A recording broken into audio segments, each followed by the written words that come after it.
of having empathy, because every system is designed for you to not have to take the other person's perspective. That's interesting. It's so personalized where it almost becomes a chore to be empathetic to a new idea coming in that's not your own. Yeah. That's very It's interesting. like if I don't immediately understand what this person's saying or where they're coming from, then it's just not for me. I'm just gonna swipe on to the next Write them thing. off. Yeah. And so with the personalized world, there's a lot of power in that, and there's a lot of strength in being able to craft a world that fits your needs and wants. But I think there's a lot of pain on the other side of that too, especially when it's really hard to empathize with somebody else. It's really hard to feel or understand why someone's feeling what they're feeling and where they're coming from. There's a lot of information in feelings, and feelings are information rich. It's a culmination of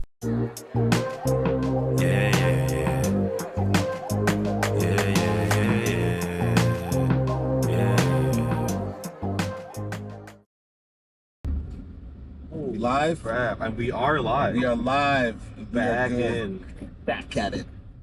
Back at it again. So what's good, man? Oh, nothing much. Another week. Another podcast. Yeah, man. Another Founders Drive. That's right, man. What are we talking about this week? I think we're gonna get a little bit into the whole meta fact checking. That was an interesting story that came out recently, that they are going to completely remove fact checking from their platform. Yeah. So I think they had like a role or maybe like a job position that was fact checker. Yeah, which is the whole premise of that is pretty strange in and of itself. But I also think it's a good move. What they're doing, I think, is a good change in their process. Because I also read that they're going to community notes. Yeah, that approach of crowdsourcing the truth. Yeah, crowdsourcing the truth. I just, going back to the initial idea of fact checkers, it was weird that they had a whole bunch of people that were employed to determine what's true and what's not, considering they have billions of users across their platforms. And there's no way that they could employ enough people to accurately determine what's true and what's not. Like, community notes just seems the obvious thing. For me, it's the exact same way that like Google Maps solves their problems with, like, how do we know if there's actually traffic there? How do we know if there's actually a cop there? Yeah. Let's ask the people that are on the road. Yeah. So you'll see that on Google Maps, right? Hey, is there still a cop car? Or is there still a downed vehicle in your lane? It's like, yeah, they're going to crowdsource that information.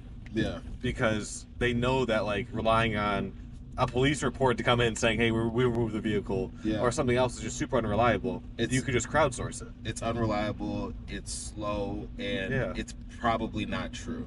Right. So there's so many positives to it. Now, the implementation of community nodes, I think, might be a little bit different than what you have over on X.com. Oh, yeah, I think so. I did look into how they're planning on actually implementing it, and honestly, I haven't used X's community nodes. They're open source.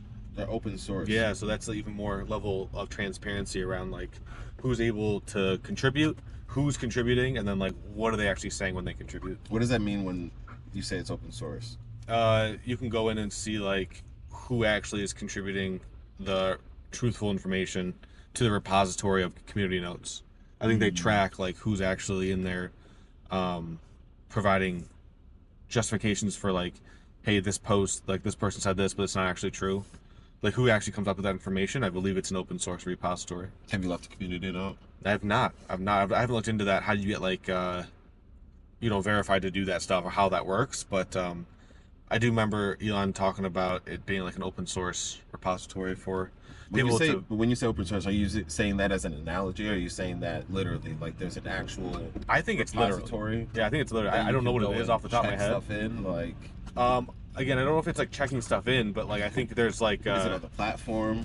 Yeah, I think there is like a URL where you can go check it out. There's a URL, so it's not on the actual X system, because I haven't seen it super obvious where it's like leave community notes, and it didn't seem like it was consistent the last time I checked on there.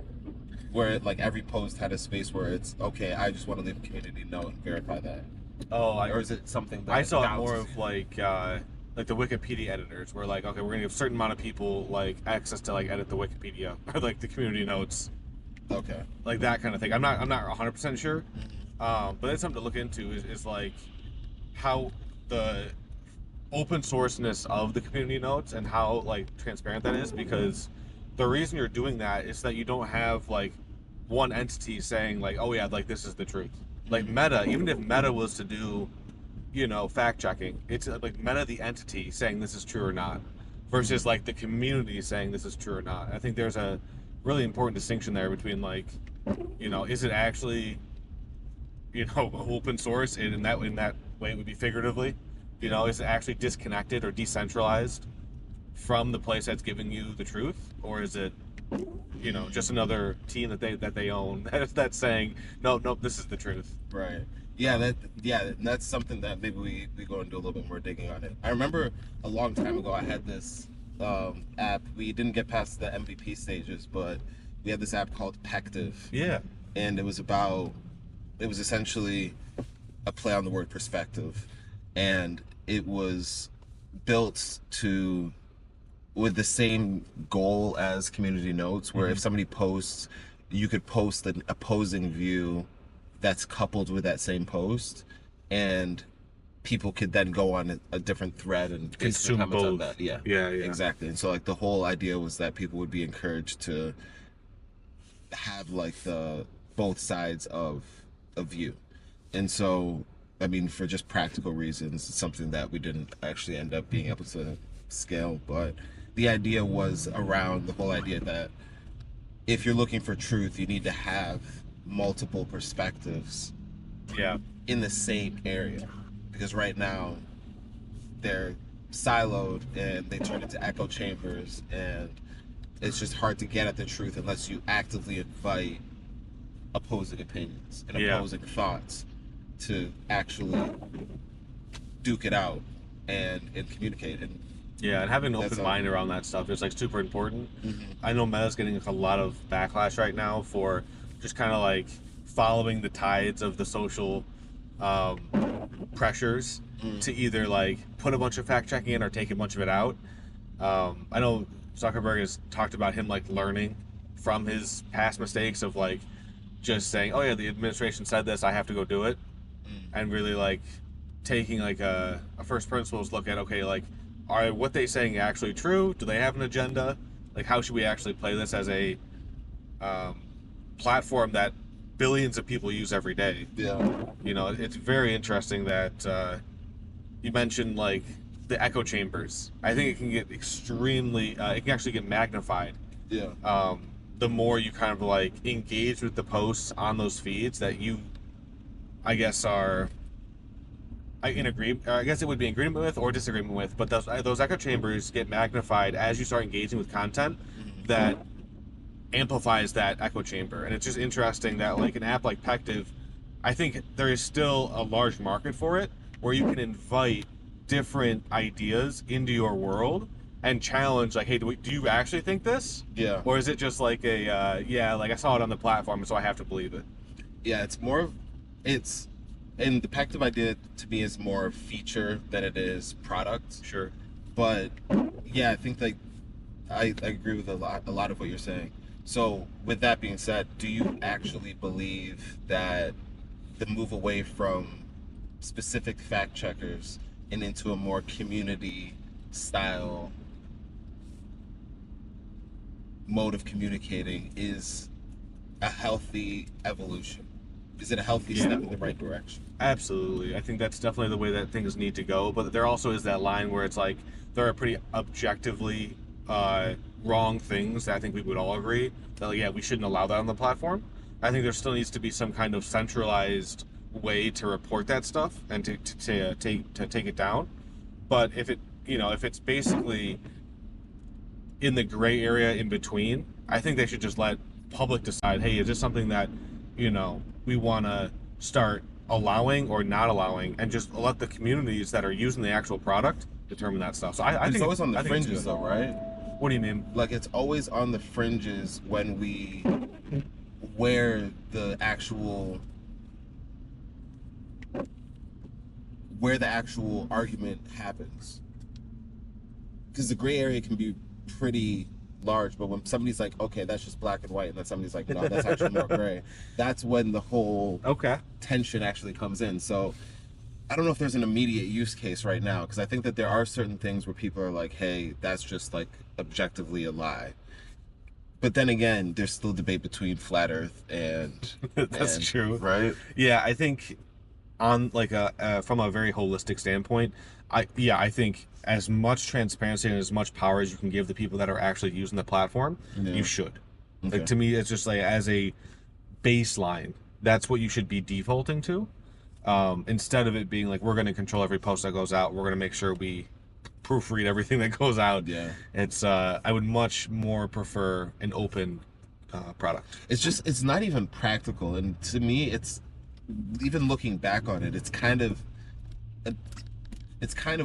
strange that it was even able to get that was even a thing where Meta was saying, hey, we're going to go and fact check everybody on our platform, and we're going to make sure that this is in line with the facts. Because when you actually look at the practicality of it, it's just, you can't do it at scale. Like, it's just, you can't do it. And right. The minute that you try to do it, you know you're setting yourself up to fail, because you can't go through everything.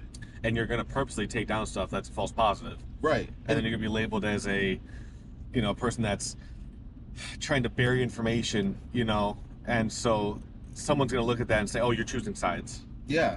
And that's a lose-lose for the business too. Also, not to mention, when it comes to facts, so many facts are not agreed upon. Like, I don't mean to be the person that's talking about alternative facts. Yeah. But to me, a fact is a verifiable event or belief or something that people hold to be true. And just the nature of science shows that, okay, you have to be able to repeat things, but there's a lot of times where 70% of the time, something that was studied in science, and this is like the extreme of facts, right? Yeah. Something that was studied and is the experiment that was verifiable can only be verified 80% of the time. Yeah. And now the 20% of the time, it's like, it wasn't really conclusive, and we weren't really able to replicate the results. And so now the conclusions that were drawn from that 80% or that statistically significant number end up being hailed as facts. Right. But they actually have situations where it's not always true. And so for somebody to say, hey, like, I have an alternative view. In my situation, when I tried to follow the steps of this experiment, I wasn't able to get the same results. And so if somebody speaks about that, then you're stifling something that is actually true, at least by experiment and experience. Exactly. And so the whole idea of having fact checkers, I'm surprised it even was able to go along that far. And honestly, if Elon Musk and the folks at Twitter, whoever actually came up with the idea, didn't push for it, we still might be in that world where we have a small group of people that are on payroll by Meta saying this is true and this is not. Yeah, and that's not a world I want to live in, honestly. Like, the community should be, doing that stuff. It should be repeatable. There should be a way for me to say, like, hey, I don't agree with this, and this is why, and let's have a conversation about it. Not, you're completely wrong, and let's just kick you off the platform, or even just ban you. Like, some people got their, like, entire accounts shut down. Yeah. Because they were spreading misinformation. Yeah. It's like, all right, like, I know there's, it really is too, like, public discourse around, like, people, especially, like, after COVID or during COVID, of, like, oh, we want to make sure there's no misinformation on the internet about this, but, like, I don't think anybody had all the answers. Yeah. So it's to be able to determine whether or not this is misinformation means that you have evidence. Evidence. And no one had evidence that what people were saying was objectively true or objectively false. It was just like, that's not what they said. Yeah. That's very interesting. I don't think the whole world is subjective. Okay. But I do think that there's a spectrum of being objective. There's a spectrum of objectivity, and so I think that information does, rest along that. Am I evaluating the thing in front of me based off of that specific thing and removing myself from the situation? Right. Which is almost impossible to do. Mm-hmm.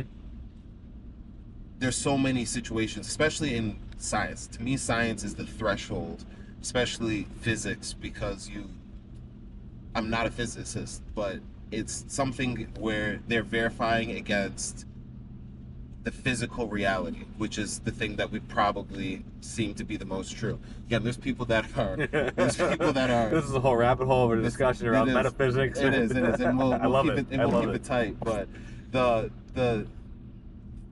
there's the subjective and then the objective, and I think that when we look at objectivity, it doesn't mean it's 100% factually true all the time, because you'd be hard pressed to find something in any domain that is 100% true all the time. Yeah. And physics is one of those things where it's a physical reality. We get touch, we have these different senses, and so if that's the barometer, that field of saying, okay, we are holding ourselves to the standard where if we can't prove it in this physical domain, then it's just not true, and they have problems getting to the point of objectivity, then when we get into softer sciences, or just our recollection of events, to me it's like there's way more margin for error. Yes. But then even like walking back a little bit, I think that the whole idea of it is,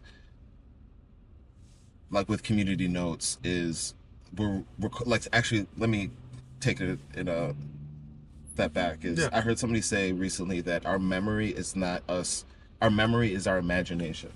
Ooh. And so when we're remembering things, we're reimagining what happened before. Replaying it. We're replaying it. Not just replaying it, though, we're reimagining it. And it means that we're rebuilding what happened before, and so we're not going to build it in the exact same way. If you talk with ChatGPT and you ask it to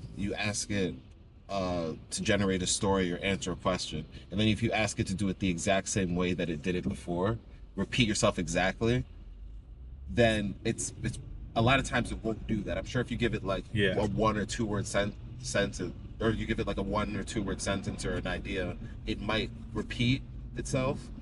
But if you give it, say, a full paragraph, and you say repeat your paragraph exactly like you did it before, it's going to regenerate it slightly different. It might pick another word here.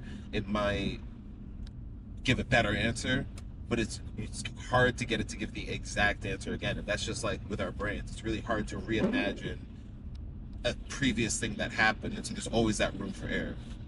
Yeah, 100%. And even like recalling that stuff, like you said, you're reconstructing it. So you might also reconstruct in a feeling or an emotion or a sense that you didn't have in the moment. Yeah. But it's like, plays on a different experience that I had, so now they kind of get blended, and so people can, reinforce their biases or break their biases, if they really just only replay what's in their head. Yeah. And so, I don't know, this leads me down to the conclusion that we should expand our notes, feature our community notes functionality. We do have a notes functionality right now where one person can add context to their own work. Yeah, but I think it would be interesting to have something where multiple people could add context to a specific post. Yeah. Because that's what community notes really is. It's this person's declaring this one thing, saying this one thing's true, saying this one thing's happened, and other people think that there should be more context to what that one person said. And I don't necessarily think a comment is always the best thing for that. True. Or a reply is the best thing for that. Sometimes it's more like, hey, let's go and check the footnotes that the community added to this post. Yeah, I think with that, like, kind of giving the most amount of freedom to people who are using the software is like my default, but then also building in the guardrails to say, like, hey, if you really don't want to see, NSFW content or 18 plus content, like whatever that is, like building in the right filters where it's like, yeah, we let you do that, but there are certain things that, hey, like, you don't have to see that if you don't want to, I think is also super important. So along with community notes, also like building in the right guardrails to say, this is the preferred content I want to see. Yeah. Or just being able to cross out some of the more explicit stuff that I know people would probably, be posting given the scale. or just annoying stuff. That's true. Yeah, I mean, even Twitter has a way that you can just start banning words, right, or phrases, or topics of interest that you're just. I don't want to hear any of this. You can basically mute them, right? Mute the topics. I wonder where that leads.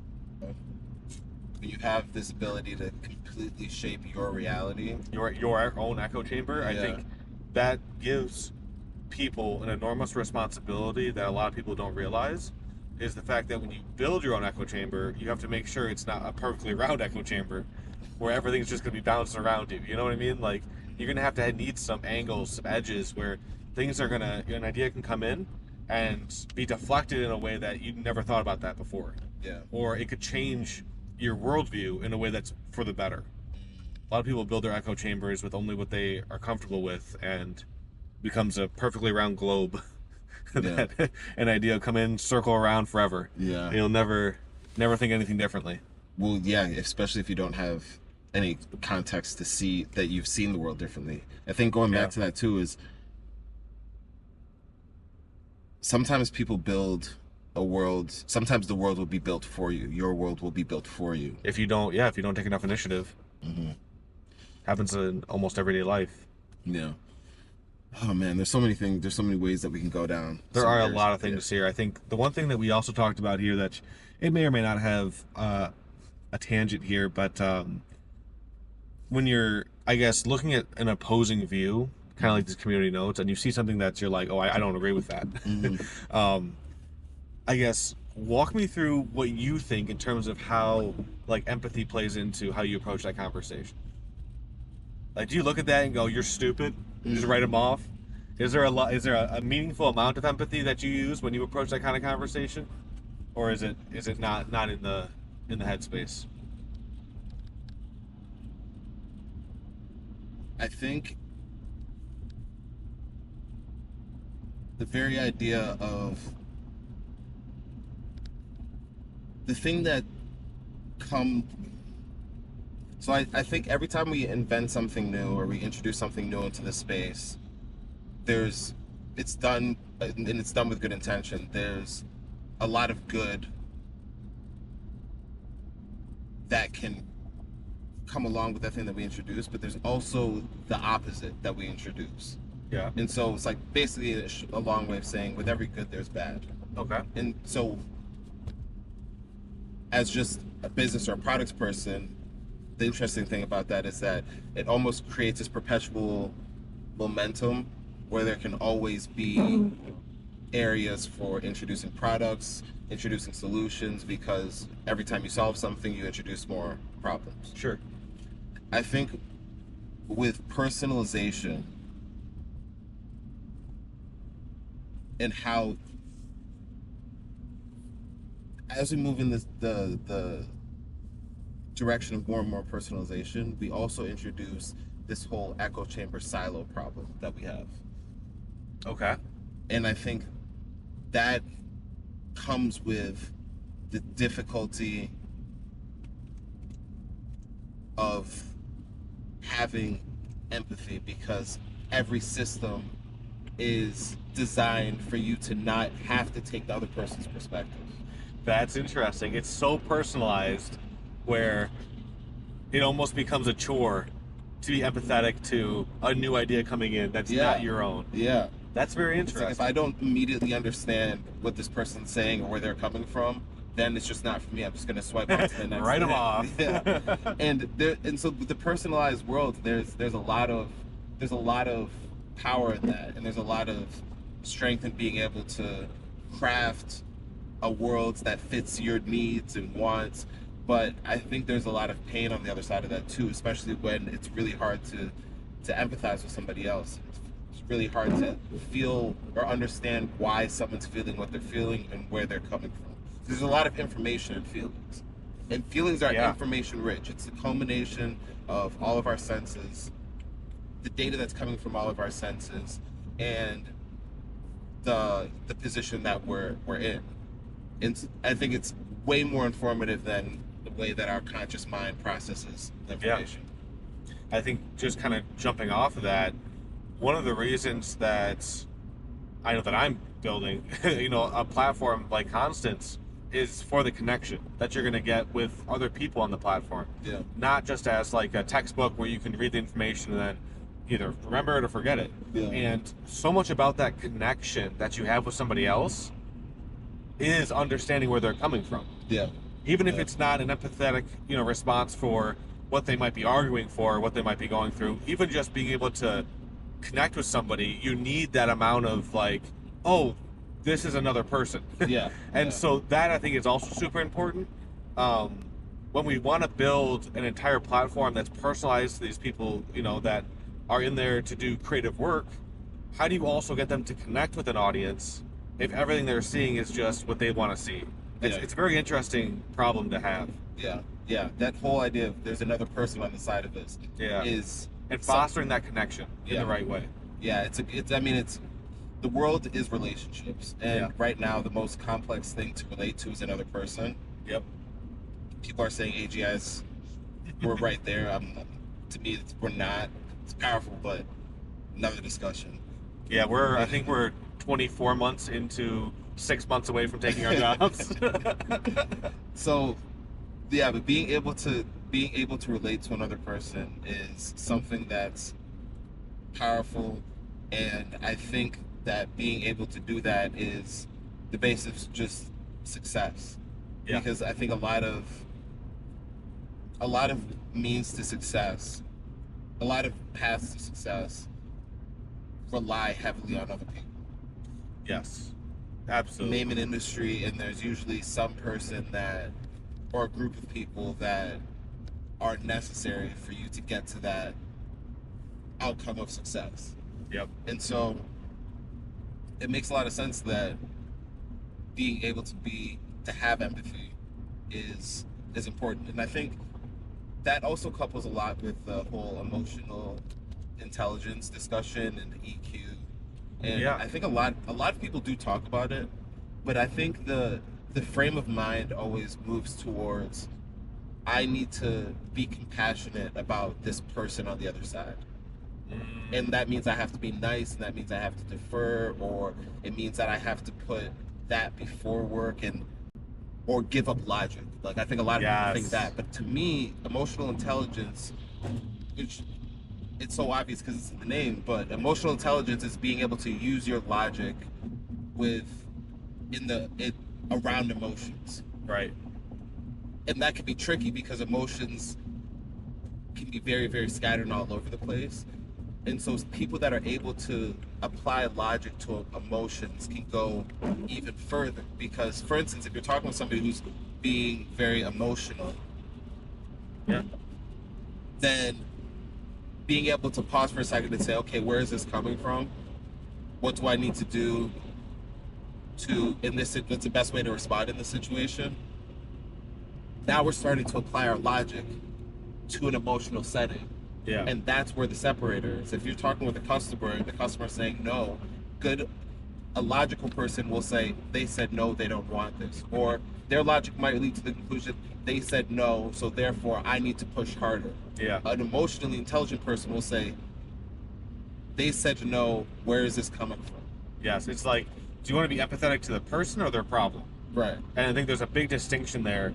And that's something I actually appreciate quite a bit with community notes is like, they're empathetic to the problem, the actual thing that the person's getting wrong, not who the person is. So you'll never see a community note where it's like, well, you're stupid, this is the right answer. Yeah. It's always, here's some additional context to why this person might think this way to give like me as the reader empathy for that situation. But then they follow it up with like, here's evidence as to why you might think otherwise. It's always almost like you might consider that like a soft letdown in maybe the dating world. Yeah. But it's a way that you can, you can build empathy for the problem and not the person. Because if you start, not the person. Yeah, if you start building empathy for the person and like how the person is feeling or sensing and stuff like that, I think you can get distracted from what the actual. Well, I'd almost say that that is building empathy for the person, though. Okay. In the sense where you're like, okay, here's the response where you're saying, hey, let's focus on the problem. Like, focusing on the problem is empathy from my perspective. It's a form of empathy where, hey, if we attack this person's credibility, or character, not credibility, but the Right. person's character, then they're less likely to hear us. That's There's true. might be people that also thought what that person was thinking, and so they're less likely to listen to us. And our actual goal of getting our point across and adding more context becomes harder because we're not actually Yeah. taking into account how people actually feel when you attack their character unnecessarily. And so True. by focusing on the problem, you end up having more empathy because you're dealing with people in the way that they actually feel and respond better. It's like, Yeah, 100%. I'm just, I guess I'm more concerned with, or not concerned with, just more to call out the fact that you mentioned like not deferring when you're talking to somebody about like something that you would want to build empathy for.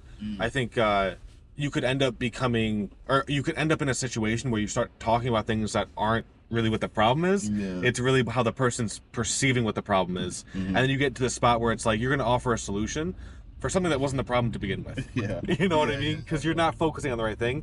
But you're 100% right. Like, you're only going to actually build true empathy is if you're walking a mile in that person's shoes.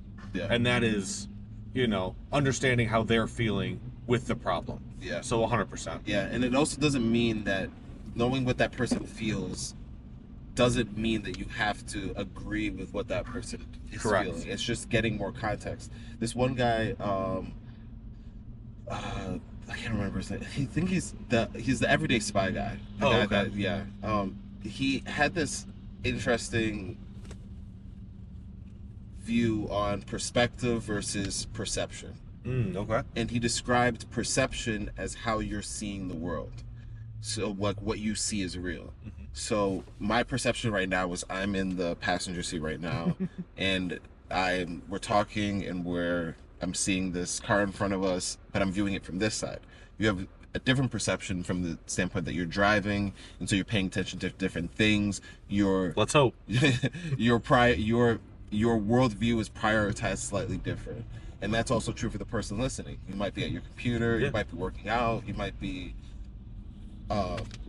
killing some time between meetings or grabbing coffee, Classes. whatever classes. Yeah. It could be ranging, and so we all have our different perception. Perspective is a point of view. It's where the perception is angled at. Okay. So my perspective, having perspective, or somebody who has perspective, is able to see things from somebody else's is able to imagine things from somebody else's perception. Okay, that's interesting. And to me, that is the basis of empathy. Yeah, I think I would agree with that. Right? And so it's like I don't have to agree with how that person's perceiving the world, But I can agree with how they're perceiving it.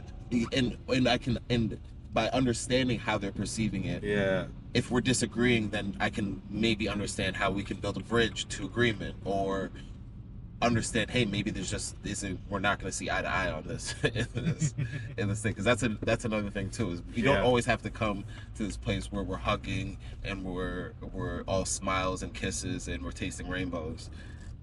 Sometimes it's just a matter of knowing how we're actually viewing things and understanding if it's something that is worth pushing or if it's not. Yeah, I mean, you don't need a kumbaya moment, Yeah. but you do need some progress, and that progress could be, okay, now I understand where both parties are coming from, and this is why we're not going to be in agreement, or this is how we can get to an agreement. So yeah, that makes a lot of sense. I like that breakdown, that framework of looking at building empathy. Yeah. There's a lot of ways we can build empathy. We've had a lot of experience having to build empathy, especially in the corporate environment where it goes a long way. It goes a very long way when a lot of your job is dealing with people. Yeah, and then sometimes in the corporate environment, people are getting stresses and pressures from outside situations or another person, and then they goes into an interaction that you have. Yeah. And then being able to pause for a second and say, okay, this person's not normally like this, or this person might be feeling some heat from somewhere else. I don't have to take what they're saying personally. Yes. I also don't have to agree with it. Right. I can maybe take a different approach to addressing that situation if I take into account, okay, maybe this person is normally stressed out and they probably don't like acting this way. Instead of attacking back, I can take a different approach. I can get a little bit more information. Yep. Maybe the outcome is attacking back. I'm not going to say that that's not Yeah, always we don't take it off the table. right. Just don't let it be the reaction. Yeah. It can't be the trigger finger where it's like, yep, I need to go back and attack that person. Yeah. Because that's never going to get you as much progress as intelligently looking at, what's happening and then trying to, break down, okay, how can I actually build up some empathy for what's happening right now? Yeah.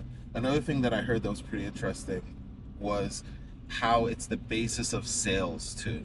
Ooh, okay. Having empathy, being emotionally intelligent, and being able to solve other people's problems is a path towards building sales. And I think people have said that before, but it hit me different because maybe I was just in a position to properly hear the message, or I've heard it enough times where I can parse it clearly, but it made sense to me because the way this person framed it, they were saying most people are concerned with their problems, and that's just the reality of they're life. selfish about their problems. Yeah. And it's just is what it is, and it's not necessarily a bad thing. It's just an observation. We all are. It's a fact. Yeah, we all are. Community notes that shit. No, but it's something where like we default to like, okay, I have to take care of this, I have to take care of this, and so in the person that can pause for a second and say, okay, I'm gonna go and step away from my own problems and go and solve somebody else's problems, will immediately get that person's attention. Right. And if you can solve that person's problem, then that's when you can sell something. That's when a deal can be made. Yep. And so I think sometimes we think that the product has to solve the person's problem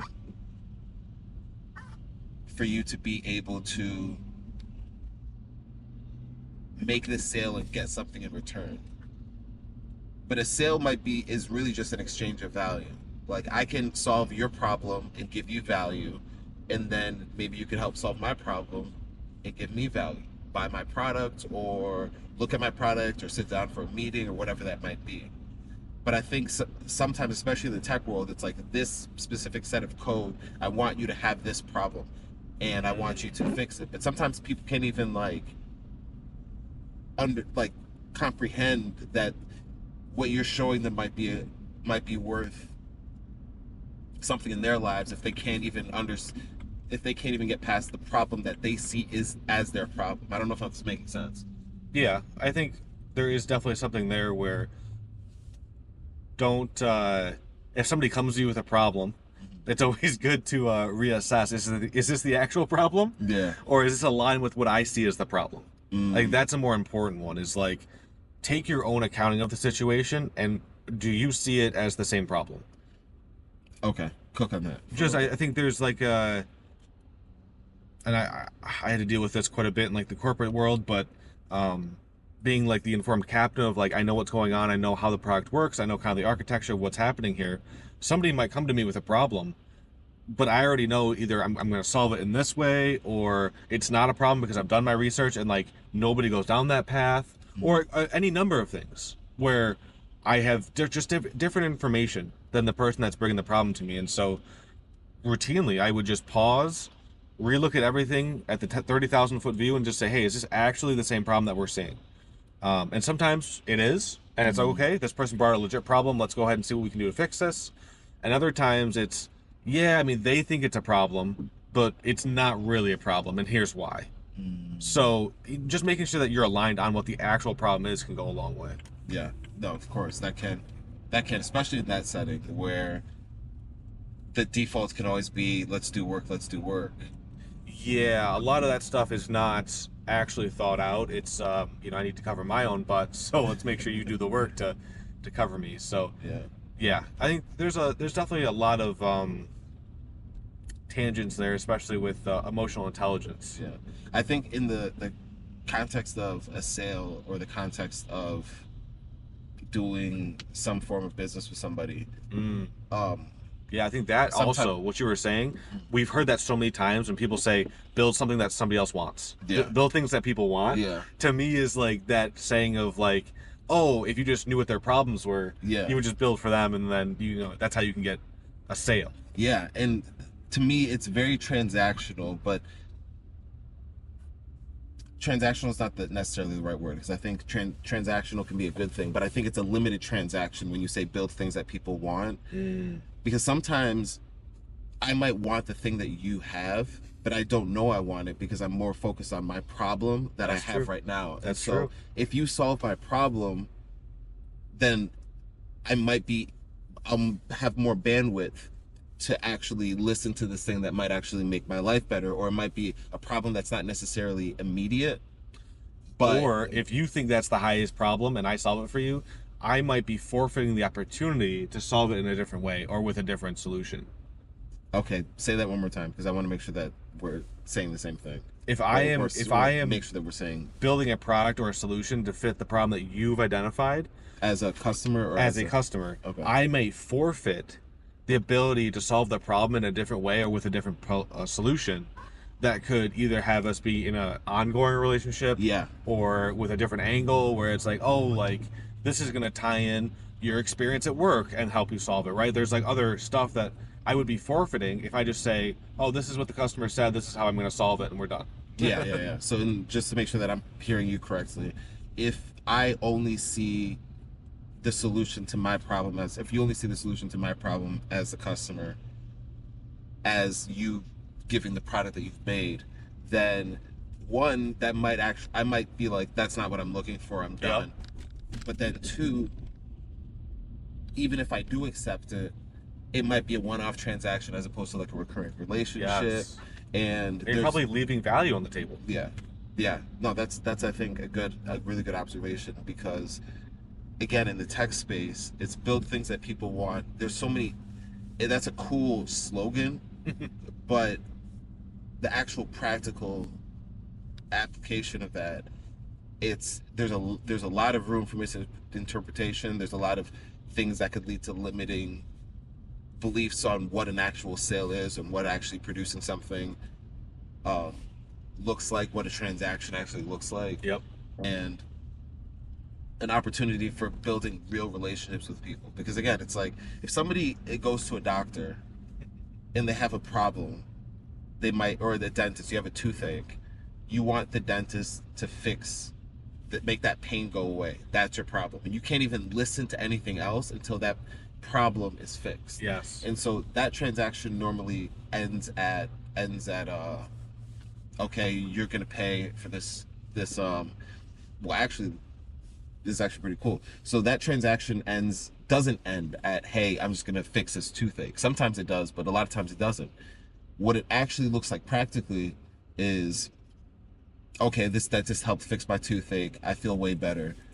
Now I'm going to get my teeth cleaned. Coming Who back for do I cleaning. call? That's Yep. another product. It's another service that Yep. that dentist has. Oh, now I want to get my teeth straightened, or I want to get a cavity filled, or I want to get like a tooth removed. I go to this person, and now this dentist has my business. Yeah, recurring business. Yes. Yes. And so that fixing that one problem, they might have been able to say, hey, your teeth look jacked, I can go and fix them in this way, this way, this way. But if you're like, no, my tooth hurts, and you keep trying to push that product on me, then of getting my teeth straightened, then I'm like, okay, you're not listening to what my problem is. I need this problem fixed right now. Yeah. Now that is also has a monetary transaction on like the pain thing, but I think it still extends to a point where if somebody's saying, hey, this is my problem, you could fix that problem even if you're not necessarily getting paid what you'd like, or it's not the most profitable thing. Yeah, because it's going to set up other moves in the future where you're going to have an ongoing relationship that you can profit off of. Yeah. So I think, yeah, it's 100% right. Yeah. So, oh man. Outro. So, we talked about a lot today. Yeah, we did. We talked about we talked a lot about the whole content model, well, the community notes. I think that there was a lot of interesting thoughts there, and then there was the and how community notes empathy. can help, building empathy and how that can relate to telling someone they're wrong. Yeah. Or solving their own problem. Yeah. Cool. So, if you guys enjoyed that, then follow along. Join us on Constants for more deeper discussions. And anything else? Like, comment, subscribe. We'll see you guys in the next one. Peace.